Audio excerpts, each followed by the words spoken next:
Hello and welcome to my channel. My name is Maria Jaju and today I am starting Inktober.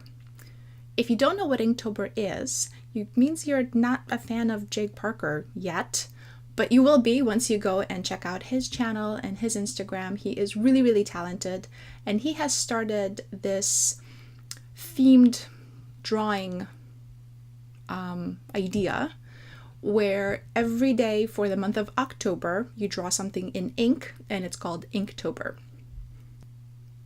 I found out about Inktober last year on roughly October the 28th, and it was very sad that I had missed out on it. But this year, not only am I starting Inktober, but I am starting it in this very special journal. This is a custom art journal that a very talented artist on Etsy, Lynetta Avalar, has created just for me. She makes these beautiful hand-stitched journals that are just a pleasure to work with. I'm gonna give you a link to her Etsy store. Check it out. It's such a wonderful thing. I thought I'd start my first drawing for Inktober with the song that's been stuck in my head for about a week. If you haven't seen Zootopia yet, there's this amazing theme to it of a girl who comes from a shy family, and her family is not really a group of bunnies who try things on a regular basis, but she is a trier and she gets into all kinds of trouble. But because she is unafraid to try new things, she winds up having a fantastic time and saving the world and all of these great things, and all because she's not afraid to try.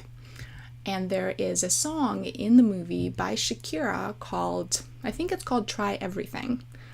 And I figure since I'm starting this new adventure for Inktober, which to me doing art for 30 days in a row is a commitment, especially something that's ink, which takes significantly more than 30 minutes.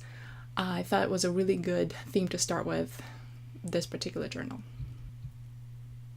The rules of Inktober say that you have to use ink, or at least I think it has to be monochrome. If you wind up using something that looks like ink, even if it's not exactly ink, I think it will pass, because inks come in more colors than just black, and there's many media out there that look and act and feel like ink.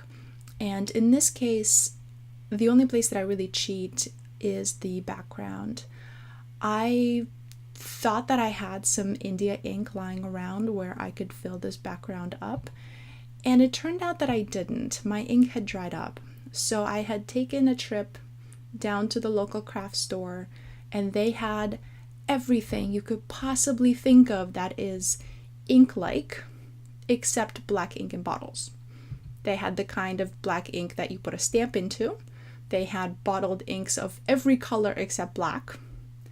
And I had looked in many sections and eventually just gave up and went home. So what I'm using here is my Toner Gray 10 Copic marker. Now Toner Gray, the reason why it's called that is because it's exactly the same color that comes out of a printer. So I figure printer ink, Toner Gray, I can cheat. Meanwhile, the first thing I did when I got home from the craft store was go on Amazon and buy some actual real inks that will come in the mail tomorrow. So this is only a one-time thing. It does mean that the paper that I'm using is definitely bleeding through, but what I have behind it is that failed painting from a couple videos ago. It's finally useful for something. In this case, is really thick backing paper. So you know, there's a good use for anything.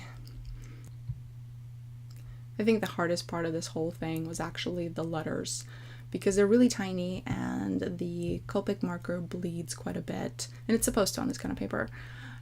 And keeping those little tiny white lines staying white and not bleeding was really hard.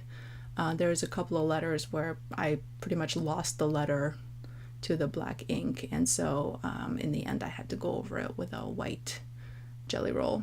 Actually, it's not a jelly roll, it's my my Sigma Uniballs, which are much better than jelly rolls. They are thicker and more opaque. And the last little thing, I wanted to do more shading on this drawing because it's so black and white, but I didn't want to overpower the character or get her lost in the background, especially once my letters got lost in the background. So I gave her just a little bit of shading where we can see her fur and a little bit of the thicker lines so that there's a little bit of volume, but not very much.